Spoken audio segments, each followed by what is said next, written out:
यहाँ पर हमें काफी कुछ मिल सकता है।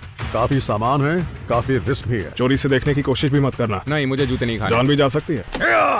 पैसे कमाने के लिए पैसे लगाने पड़ते हैं। $21,000 में ये हुई आपकी। मैं वापस जाऊं? हर रोज लाखों लोग ट्रैवल करते हैं और करीब 70,000 बैग्स दुनिया भर के एयरपोर्ट पर लोगों से छूट जाते हैं। जब कोई इन्हें क्लेम नहीं करता तो पब्लिक ऑक्शन में सबसे ऊंची बोली लगाने वाले को इन्हें बेच दिया जाता है। Sold sold sold. किस्मत की चाबी इन्हीं सूटकेसेस में छिपी है, लेकिन अगर आपको अमीर बनना है तो रिस्क तो लेना ही पड़ेगा। बिली लेरॉय, फॉर्मर एड एग्जीक्यूटिव, अपनी पहली पेंटिंग $18,000 में बेची। न्यूयॉर्क में इनकी खुद की एंटीक और प्रॉप शॉप है। सही डील करना बच्चों का खेल नहीं है। मार्क मायर, लॉन्ग आइलैंड के एक थ्रिफ्ट शॉप ओनर, 16 साल की उम्र में इन्होंने विंटेज वॉच 10 गुना ज्यादा कीमत पर बेची। मैं एक हसलर हूँ, मैं कुछ भी खरीद और बेच सकता हूँ। लॉरेंस और साली मार्टिन, लॉरेंस एक फॉर्मर एरोस्पेस इंजीनियर है और साली एक MBA। पिछले 20 सालों से LA में ये दोनों एक एंटीक स्टोर चला रहे हैं। तुम्हारे पास कमाल के आइडियाज हैं, लेकिन उन आइडियाज को एग्जीक्यूट करने के लिए तुम्हें मेरी जरूरत है। ये है बैगेज बैटल्स। सोल्ड। चाहे लैंड, सी या एयर हो, हर साल USA में अरबों डॉलर का सामान लाया जाता है, यानी कि हर सेकंड $8 लाख से भी ज्यादा। US के सबसे बड़े सी पोर्ट्स में से एक है न्यूयॉर्क, न्यू जर्सी। 3,200 कंटेनर्स, जिसमें हर एक का वजन 2 कार्स जितना होता है, हर रोज ब्राजील, चाइना और अबू धाबी से न्यूयॉर्क आते हैं। लेकिन हर सामान अपनी फाइनल डेस्टिनेशन तक नहीं पहुंच पाता। जब इंपोर्ट टैक्सेस नहीं दिए जाते या सामान 6 महीने तक क्लेम नहीं किया जाता, तब उसे पब्लिक ऑक्शन में बेच दिया जाता है। ये ऑक्शंस होते हैं सीक्रेट वेयरहाउसेस में, जहां पुलिस ऑफिसर्स सारे सामान की रखवाली करते हैं। बहुत कम ऐसे ऑक्शंस हैं जो पब्लिक के लिए ओपन होते हैं। उनमें से एक है US customs and border protection auction. सबसे बड़ा सी पोर्ट आपको यहाँ न्यू जर्सी में मिलेगा। यहाँ आपको काफी सामान मिल जाता है, लेकिन जितना ज्यादा सामान उतना बड़ा रिस्क। मैं अपने साथ $10,000 लाया हूँ, इतने से काम बन जाना चाहिए। मैंने सोचा है कि मैं बहुत सोच समझकर बोली लगाऊंगा। मेरे पास ज्यादा पैसे तो है नहीं, अभी मैंने ग्रेजुएशन की है। आज मैं अपने साथ $3,000 लेकर आया हूँ। उम्मीद है कि इतने पैसों में मुझे कुछ अच्छा मिल जाए, जिससे कि बढ़िया प्रॉफिट हो। टोहानी, हम लाए हैं आज $3,000। जब तक हमें 3 गुना फायदा ना हो तब तक हम बोली नहीं लगाते हैं। ये सभी ऑक्शंस का बाप है। तो अब जब हम यहाँ पर आ ही गए हैं तो हम पूरा का पूरा फायदा उठाने वाले हैं। ये वेयरहाउस बहुत बड़ा है। इस वेयरहाउस के अंदर बहुत बड़े बड़े बॉक्सेस हैं और मुझे तो ये भी नहीं पता कि इनके अंदर क्या भरा हुआ है। वो कस्टम्स ऑक्शंस में ऐसा सामान होता है जो यहाँ पूरी दुनिया से लाया जाता है, जैसे कि यहाँ पर हो सकती हैं हाई एंड ज्वेलरी या ऐसे आइटम्स जिन्हें रीसेलिंग के लिए इंपोर्ट किया जाता है। यानी कि यहाँ कुछ भी हो सकता है। कहीं से भी हो सकता है। हाँ, कहीं से भी हो सकता है। तुम भी ना। ऐसी चीजें आपको यहाँ हर जगह नजर आ जाएंगी। यानी न्यू जर्सी में। Oh nice. मुझे नहीं पता कि इस बॉक्स में क्या है। देखने से तो कोई भारी सी पीतल की मूर्ति लग रही है, लेकिन पता नहीं चल रहा है। इसको तो शायद कबाड़ में भी बेचें तो इसके कम से कम 300 मिल जाएंगे, लेकिन ये भरी हुई है तो हो सकता है कि मुझे इसके 500 से $1,000 तक मिल जाएं, या फिर उससे ज्यादा भी मिल सकते हैं। ये अच्छी है, मुझे ये साइकिल काफी पसंद आई। ये 20th सेंचुरी की ब्रिटिश साइकिल्स हैं। अगर मुझे अच्छा मुनाफा कमाना है तो सही दाम में इसे खरीदना पड़ेगा। इन तीनों को $100 में लेना पड़ेगा और बाद में मैं किसी हिप्पी को एक साइकिल $500 में बेच दूंगा। आप जो आइटम्स देख रहे हैं उन्हें आप हाथ नहीं लगा सकते और ना ही आप इन्हें चोरी से देखने की कोशिश करें, बहुत प्रॉब्लम हो सकती है। ओके, नहीं, मुझे जूते नहीं खाने। पिटाई की गारंटी है। ये क्या बात हुई यार? अगर मुझे कुछ देखना है या छूना है तो मुझे इससे परमिशन लेनी पड़ेगी कि सर क्या मैं इसे देख सकता हूँ, और उसके बाद ही वो मुझे छूने की परमिशन देगा, जैसे कि मैं कोई छोटा बच्चा हूँ। मैं ये रिंग बैग देखना चाहता हूँ, दिखाएंगे? और इसमें से ज्यादातर ज्वेलरी सब चाइनीज माल है, मुझे तो बिल्कुल भी पसंद नहीं आई। देखने में तो ये मुझे कॉफिन लग रहा है। कुछ वक्त पहले एक खबर आई थी कि ऑक्शन में लोगों को ऐसे ही बॉक्स में एक लाश मिली। जरा सोचिए अगर इसमें लाश हुई तो क्या होगा। मैं तो उसे भी बेच दूंगा। एक सेकंड, ये क्या है? ब्रोंज? ये देखने में पीतल लग रहा है और ये बहुत ज्यादा भारी है। लगता है एक बड़ा सा पौधा है। एशियन आर्ट की LA में इस वक्त काफी डिमांड है। बेवर्ली हिल्स की गैलरी में ये कम से कम $5,000 का बिक जाएगा। और अगर इसे एल सेगेंडो की शॉप पर बेचें तो 1,000 तो मिल ही जाएंगे। इन बॉक्सेस में सारा पर्सनल सामान है। लगता है कोई अपना सारा सामान समंदर के रास्ते भेज रहा था। ये बॉक्सेस कुवैत से आए हैं और इनमें कुछ भी हो सकता है। अगर मुझे इनमें ज्वेलरी मिल गई या फिर कोई डिजाइनर जीन्स जैसा सामान मिल गया तब तो मजा ही आ जाएगा। ये टेप देख रहे हैं? यानी कि ये बॉक्स किसी ने खोला नहीं है, सिर्फ इसके ओनर को ही पता है इस बॉक्स के अंदर क्या है। इसकी ओरिजिनल सील अभी तक है। इस ऑक्शन की एक और खास बात है, वो ये है कि यहाँ बहुत टाइट सिक्योरिटी है। टूटा तो आप ही पैसे भरेंगे। मैं इसे तो रख यही देता कहूंगी हूँ। कि इसे दूर से ही देखो हाँ। हमें। हर जगह पर एक गार्ड खड़ा था और वो बार बार हमें टोक रहा था कि ये मत छुओ, वो मत छुओ। अंगूठा और- काट देंगे। हाँ, अंगूठा काट देंगे, नहीं तो टांगे काट देंगे। देखिए आप फिर छू रहे हैं, आपको sorry. बाहर निकाला गया तो मैं अच्छा, ठीक जिम्मेदार है। नहीं हूँ। सबसे महंगी घड़ी कौन सी है? ये वाली जो मेरे हाथ में है, ऐसा क्या खास है? ये टाइटैनिक के पार्ट से बनी है। ओह, क्या बात है, काफी अच्छी घड़ी है। जरा इसका डिजाइन तो देखो। मुझे लगता है कि इस हिस्से को टाइटैनिक से ही बनाया गया होगा। उस शिप पर मेरे 2 अंकल्स भी थे जो खुशकिस्मती से बच गए थे, इसीलिए मैं इस घड़ी पर बोली जरूर लगाऊंगा क्योंकि मैं उसे देखकर इमोशनल हो गया हूँ। ये ऑक्शन न्यू जर्सी के किसी छोटे और गंदे से होटल में हो रहा है और लग रहा है जैसे मैं किसी कबाड़ खाने में आ गया हूँ। इस ऑक्शन को यूएस गवर्नमेंट करवाती है। ये एक सीरियस ऑक्शन होता है। लगता है जैसे आप जेल में बैठे हो। Welcome to today's customs and border protection auction. अब तक हम जितने भी ऑक्शंस में गए हैं, ये उनमें से सबसे ज्यादा अलग लग रहा था। लोगों ने सूट्स पहन रखे थे, उन्होंने कोट्स पहने हुए थे और हम ये देखने के लिए एक्साइटेड थे कि बोली आखिर कितनी ऊपर तक जाती है। ठीक है, तो शुरू करते हैं घड़ी से। इसके $179 कौन देगा? घड़ी आ गई। ये टाइटैनिक घड़ी लेने वाले हैं और मैं इस पर 2000 से ज्यादा की बोली नहीं लगाऊंगा। इस घड़ी पर पैसे लगाना एकदम बेकार है। मैं जानता हूँ कुछ ऐसे लोग होंगे जो उस शिप की छोटी से छोटी चीज पर हजारों डॉलर खर्च कर सकते हैं। तो इस घड़ी के कोई $2000 देगा? $2000, ओके, $3000। क्या बात है, आगे बढ़िए, आगे बढ़िए। $3500, $4000, बहुत अच्छे, आगे बढ़िए। 4000, $5000। लोग वहाँ बैग में पैसे भर कर लाए थे और हम तो हमारे पास इतने पैसे नहीं हाँ, हैं। हमारे पास इतने पैसे नहीं तो हैं। ये घड़ी आपकी होती है $21000 में। उस टाइटैनिक वॉच की बोली पता है कहाँ तक गई? $21000 तक। यकीन नहीं हो रहा ना? $21000 तक। और यहाँ मेरी जेब में $3000 तक नहीं है और सोच रहा हूँ कि यहाँ बैठूं कि जाऊं। ये साइकिल्स 1930s की हैं। एक की कीमत $2000 हो सकती है। मैं इनसे काफी पैसे कमा सकता हूँ। अरे यार, पता नहीं इसमें क्या है। ओह वाह, $5000 तो कहीं नहीं गए। वाह। तो ये घड़ी आपकी होती है $21000 में। बोली लगनी शुरू हुई और वो घड़ी $20000 तक गई।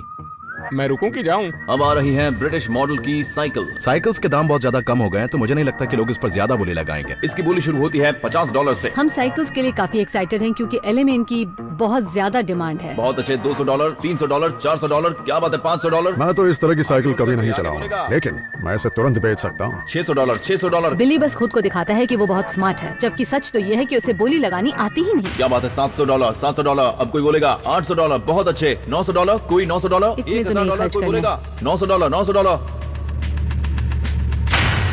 बहुत अच्छे। तो ये आपकी हुई $900 में। मैं तो हैरान ही रह गया। वैसे मुझे अक्सर ऐसी हैरानी नहीं होती है, लेकिन जब बिली ने उस पर $900 खर्च किए तो मुझे यकीन नहीं हुआ। मैंने उन साइकिल्स को $900 में खरीद लिया। उस वक्त लॉरेंस का चेहरा देखने लायक था। आइटम 121 इन हैंडक्राफ्ट्स को आप ध्यान से देखिए। हम तो $2000 तक खर्च करने को तैयार हैं उस मिस्ट्री ब्रास आइटम पर। मैं उसे खरीदना तो चाहता हूँ लेकिन मुझे नहीं पता कि उस बॉक्स के अंदर क्या है। हो सकता है कि वो ऐसा सामान हो जो बिके ही ना, या फिर ऐसा कि जिससे मेरी लॉटरी लग जाए। बोली शुरू होती है $50 से, बहुत अच्छे, आगे बढ़िए। $75, $100, $150, बहुत अच्छे, $200, आगे बोलिए, आगे बोलिए। मुझे नहीं पता कि मार्क उन पीतल की मूर्तियों के बारे में ज्यादा जानता है या नहीं। क्या बात है, $500, $500, $600, $700, $800, $900, बहुत अच्छे, $1100, $1200, चलिए चलिए आगे बढ़िए, आगे बढ़िए, $1200। तो ये आइटम आपका होता है $1200 में। सोल्ड 133। हमने बस उसके अंदर के सामान को ऊपर से ही देखा है, अंदर पता नहीं क्या है, लेकिन हम बहुत ज्यादा एक्साइटेड हैं। अगर मुझे उसके बारे में थोड़ी जानकारी होती ना तो मैं उस पर बहुत ऊंची बोली लगाता। अब आइटम नंबर 124, इसमें पर्सनल सामान है। ये 12 बॉक्सेस किसी ऐसे इंसान के होंगे जो दूसरे देश में शिफ्ट हो रहा होगा। मुझे ये सामान किसी भी कीमत पर चाहिए। मैं इसके लिए ऊंची बोली लगाऊंगा। चलिए शुरू करते हैं 100 से। $150, $300, बहुत अच्छे, आगे बढ़िए, आगे मुझे बढ़िए। नहीं लगता कुवैत से आए औरतों के सामान से भरे बॉक्स पर कोई बोली लगाने में इंटरेस्टेड होगा, पर मैं तो लगाऊंगा। 500 के लिए कोई बोलेगा, $500, बहुत अच्छे, आगे। बिली का तो दिमाग घास चढ़ने गया है। जो भी आइटम देखता है उस पर बोली लगाना शुरू कर देता है। 500, $600, $600, $900, बहुत अच्छे, आगे बढ़िए। $1000, $1100, $1200, $1500, बहुत अच्छे। बोली 1500 तक पहुंची और मैं और बिली ही बोली लगा रहे थे। फिर उसने 1600 कहा और मैं 1700 तक पहुंच गया। 1800 के लिए कोई तैयार है? $1800। तो ये आपका होता है $1700 में। 249। $100 का एक बॉक्स। मार्क ने उसे $1700 में खरीदा, जो बहुत घाटे का सौदा है। उसे बहुत बड़ा नुकसान होगा। बिली, उसकी जेब में पैसे तो होते नहीं है, तो पता नहीं वो बड़े बड़े ऑक्शंस के अंदर क्यों आता है। बेटा यहाँ आए हो तो रिस्क तो लेना ही पड़ेगा ना। मुझे लगता है ये फंडा पुराना है कि जितना बड़ा रिस्क लोगे उतना ही ज्यादा प्रॉफिट होगा। अगर ज्यादा खर्च कर दिया तो नुकसान झेलना पड़ेगा। $1700 में बात बन गई। 900। 1 मिनट में आपको दे रहा हूँ। 900। अरे जरा गिन तो लेने दो। मैंने इस बॉक्स पर $900 खर्च किए हैं, जिसमें मुझे 3 साइकिल्स मिली हैं। साथ में मैंने एक और बॉक्स लिया है जिसके अंदर मुझे नहीं पता कि क्या है, वो मैंने $100 में लिया है। शायद उसके अंदर कपड़े हों या वैसा ही कुछ होगा, लेकिन मुझे कोई आइडिया नहीं है। अगर मुझे अच्छा प्रॉफिट चाहिए तो इस बॉक्स के अंदर कुछ ना कुछ बढ़िया होना ही चाहिए।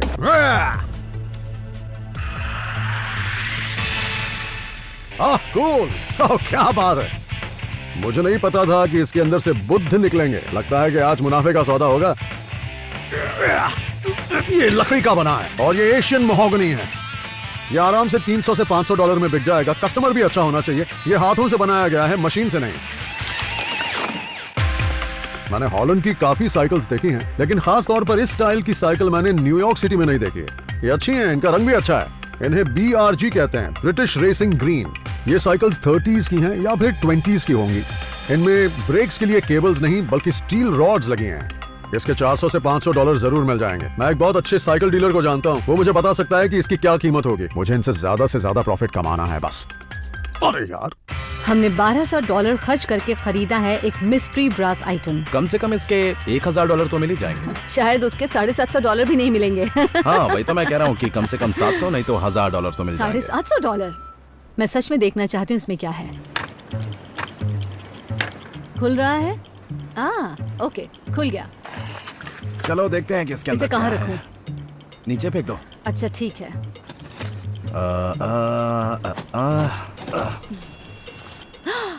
ओह वाव! आई होप इसमें कुछ अच्छा हो। निकल पड़ी। नेकलेस है और ब्रेसलेट भी, और वो भी असली। आज तो मेरी लॉटरी लग गई। हम देख रहे हैं इस वक्त मिस्ट्री ब्रास आइटम। ओह वाह, ये अरे वाह, क्या बात है, फैंटास्टिक। मुझे बिल्कुल नहीं पता था कि इसमें ऐसी कोई इतनी खूबसूरत और कमाल की मूर्ति होगी। सच में मेरे ख्याल से ये कृष्णा है, ये मैंने देखा है, और मुझे लगता है कि इसके पीछे कोई ना कोई कहानी जरूर होगी। इसे तो सीधा बेच सकते हैं, इसे साफ वाफ करने की भी जरूरत नहीं है। ज्यादा तो नहीं सोचना चाहती, लेकिन मुझे लगता है कि इसके कम से कम $1000 मिलेंगे। मैं तो कहूँगा 5000। तुम्हें 5000 लगते हैं? हाँ हाँ। इसकी सही कीमत पता लगाने के लिए किसी एक्सपर्ट को दिखाना पड़ेगा।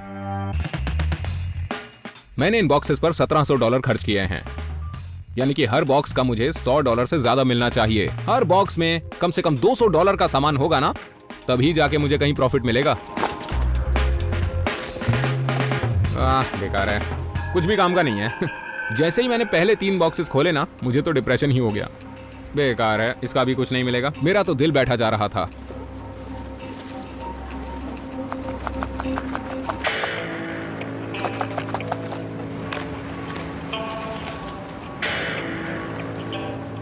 ओके, ओह यस, फाइनली मुझे जिस चीज का इंतजार था वो मुझे मिल गई। Here we go. नेकलेस और मैचिंग ब्रेसलेट, मजा ही आ गया। मैं तो इन्हें सीधा जाके ज्वेलर को दिखाने वाला हूँ। आज तो मेरी निकल पड़ी। इस एक ट्रे के मुझे कम से कम $600 मिल जाएंगे, तो बात बन गई। और ये देखिए, पहले तो ऊपर वाले ने मेरे बाल ले लिए, फिर मेरा मजाक भी उड़ा रहा है कि ले बेटा, इनसे काम चला ले। यहाँ पर एक सील्ड पैकेज है और ये देखने में एक्साइटिंग लग रहा है। रोली फ्लेक्स। मुझे कैमरास के बारे में ज्यादा नहीं पता, शायद इसके $20 से $30 मिल जाएंगे, क्या पता। मुझे इसे किसी एक्सपर्ट के पास ले जाना पड़ेगा ताकि वो मुझे इसके बारे में कुछ बता सके। मुझे पुराने कैमरास के बारे में तो क्या, नए कैमरास के बारे में भी नहीं पता। मैंने 3 साइकिल्स के $300 दिए हैं, लेकिन मुझे इनके बारे में ज्यादा नहीं पता, इसलिए मैं एक एक्सपर्ट के पास जा रहा हूँ जो कि मुझे इसकी सही कीमत बता सके। यहाँ पर एक बैज लगा हुआ है जिस पर लिखा है Hercules bicycles and TI cycles of India. ये देखने पर मुझे 3 या 4 साल पुरानी लग रही है। मतलब ये है नहीं, लेकिन दिखने में पुरानी लगती है। हाँ, ऐसा ही समझ लीजिए। एकदम ओरिजिनल डिजाइन है। ये 1910 या 1920 का डिजाइन होगा। ये साइकिल्स इंडिया में बनी हैं। इनका डिजाइन ओल्ड इंग्लिश साइकिल से मिलता है, लेकिन ये नई है। ये साइकिल कितनी रेयर होगी? आपको इस शहर में ये कम ही देखने को मिलेंगी, करीब 70 या 75। ठीक है चार्ली, इस एक साइकिल की क्या कीमत होगी? जिनके पास पैसा है उन्हें काफी पसंद आएगी, या फिर उन लोगों को जो हमेशा कुछ अलग रखना चाहते हैं। इसमें वो बात है जिसे यहाँ न्यूयॉर्क के लोग जरूर खरीदना चाहेंगे। तो मुझे लगता है कि इसके आपको आराम से मिल सकते हैं $500 से $700 या उससे भी ज्यादा। $700? क्या बात है, यानी कि 2 के मुझे $1400 मिल सकते हैं। तो एक मैं रख लूंगा। मतलब मैंने जितना सोचा था उससे कहीं ज्यादा फायदा हुआ है। मतलब ये तो बढ़िया डील थी। मैंने 900 की 3 साइकिल्स खरीदी। इस ऑक्शन में मुझे 3 गुना ज्यादा प्रॉफिट हुआ है। मतलब हर बार न्यू जर्सी आना पड़ेगा। मुझे कैमरास के बारे में कुछ नहीं पता। देखकर तो लगता है कि इसके 20 से 30 डॉलर मिल जाएंगे। मुझे इसे किसी एक्सपर्ट को दिखाना होगा ताकि पता चले कि इसकी असली कीमत क्या होगी। ये है, ये एक रोलेफ्लेक्स कैमरा है। ये एक जर्मन कैमरा है। ये एक मीडियम फॉर्मेट कैमरा है जिसमें 6x6 सेंटीमीटर फिल्म यूज होती है। इसे देखकर लग रहा है कि ये 1950s में बना होगा। रिचर्ड एवेडॉन बहुत ही फेमस फोटोग्राफर थे और वो ऐसा ही कैमरा यूज करते। रिचर्ड एवेडॉन ऐसा ही कैमरा यूज करते थे और वो एक बहुत ही जाने माने फैशन फोटोग्राफर थे। अगर ये उनके लिए ठीक था तो इसकी कीमत जितनी मैंने सोची उससे कहीं ज्यादा होगी। आप इससे काफी अच्छी पिक्चर्स क्लिक कर सकते हैं। नहीं, मुझे तो इससे बस पैसे कमाने हैं, फोटो नहीं खींचनी। अगर ये चलता है तो आपको इसके करीब 800 से 1000 डॉलर मिल सकते हैं। सच में? जितना मैंने सोचा था ये तो उससे बहुत ज्यादा है। मुझे यकीन ही नहीं हो रहा। मुझे तो लगता था कि इसकी कीमत 50 डॉलर से ज्यादा नहीं होगी। देखते हैं काम करता है या नहीं। अगर ये रोलीफ्लेक्स चलता है तो मुझे इसकी उम्मीद से ज्यादा कीमत मिलने वाली है। ये मैंने नहीं सोचा था। कोशिश करके देखते हैं। कुछ कह नहीं सकते। अगर ये रोलीफ्लेक्स चलता है तो मुझे इसकी अच्छी खासी कीमत मिल जाएगी और अगर ये नहीं चलता तब भी कुछ मिल ही जाएगा। ये तो कमाल हो गया। ये शायद खराब है। इसमें थोड़ी गड़बड़ी है, लेकिन ऐसा नहीं है कि ये ठीक नहीं हो सकता। तो इसमें थोड़ा काम लगेगा। क्या बकवास है। लग रहा था जैसे पैसा हाथ को आया और मुंह ना लगा। तो क्या आप इसे ठीक कर सकते हैं? हाँ, कर सकता हूँ, बिल्कुल। ये तो हम दोनों के फायदे की बात है ना। वो ज्वेलरी और जो सारा सामान मैंने ऑक्शन में खरीदा उससे मैं कम से कम 3000 डॉलर कमाऊंगा। इसमें तुम एकदम साफ नजर आ रहे हो। मैं ऑक्शन में किसी छोटी मछली की तरह हूँ। यहाँ अगर मैं थोड़े से भी पैसे कमा लूँ तो मेरे लिए ये बहुत बड़ी बात होगी। ये पीतल की मूर्ति करीब 180 किलो की है, इसीलिए हमने एक एक्सपर्ट को बुलाया है ये दिखाने के लिए कि आखिर इसकी असली कीमत क्या होगी। Hey guys! अरे यार, कहाँ थे तुम? बहुत ज्यादा ठंड है। कैसे हैं आप? क्या हाल है? हमने इसे 1200 डॉलर में खरीदा है। अगर किस्मत अच्छी हुई तो आज बहुत प्रॉफिट होगा हमें। वाओ, बहुत ही बढ़िया आइटम है। क्या बात है। तुमने ऐसा कुछ पहले देखा? मैंने ऐसे ही आइटम्स म्यूजियम्स में देखे हैं, बहुत ही सुंदर थे ऐसे ही। वैसे मैं एक बात कह सकता हूँ कि ये कोई एंटीक नहीं है। ऐसे कई फेमस स्टैचूज हैं, ये उन्हीं की एक नकल है। कृष्णा के इस तरह के स्टैचूज पूरी दुनिया में बहुत ज्यादा मशहूर हैं। जब एक बार वो गाय चराने नदी के किनारे गए थे तब उन्होंने वहाँ पर राधा को देखा। तो ये जो खास पेड़ आप देख रहे हैं ये उसी नदी के किनारे पर था। ज्यादातर कृष्ण के साथ राधा भी नजर आएंगी। ये काफी अच्छा पीस है। ये एक कॉपर एलॉय है, ब्रास या ब्रॉन्ज, इन दोनों में से कोई भी मटेरियल हो सकता है। मेरे ख्याल से इसकी कीमत करीब 900 या 1100 डॉलर के बीच में होनी चाहिए, पर किसी रिटेल शॉप पर बेचे तो आपको इसके करीबन मिलने चाहिए 4 से 5000 डॉलर। मुझे लग ही रहा था। आज मैं बहुत ज्यादा खुश हूँ। मुझे यकीन नहीं हो रहा कि इस आइटम की कीमत 1000 नहीं बल्कि 5000 डॉलर है और लॉरेंस का एस्टिमेट फिर से सही हो गया है। Thank you. बता नहीं सकते कि हम कितना खुश हैं। अंदाजा अच्छा था। हम आज न्यू जर्सी से हमारी इन्वेस्टमेंट से 5 गुना ज्यादा कमा के जाएंगे। वो भी मेरी वजह से। मार्क ने एक पुराना कैमरा और टिफनी ज्वेलरी बेची जिससे उसे 1300 डॉलर का मुनाफा हुआ। बिली ने लाफिंग बुद्धा और 3 इंडियन बाइसिकल्स को बेचकर 1700 डॉलर का मुनाफा कमाया। वहीं लॉरेंस और सैली ने राधा कृष्ण के एक ब्रास स्टैचू को बेचकर 3800 डॉलर का मुनाफा कमाया।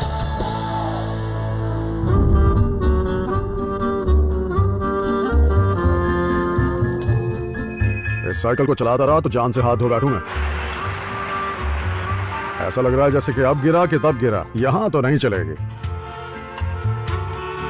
इंडिया में ऐसी साइकिल लोग रोज चलाते हैं। वहीं जाना पड़ेगा।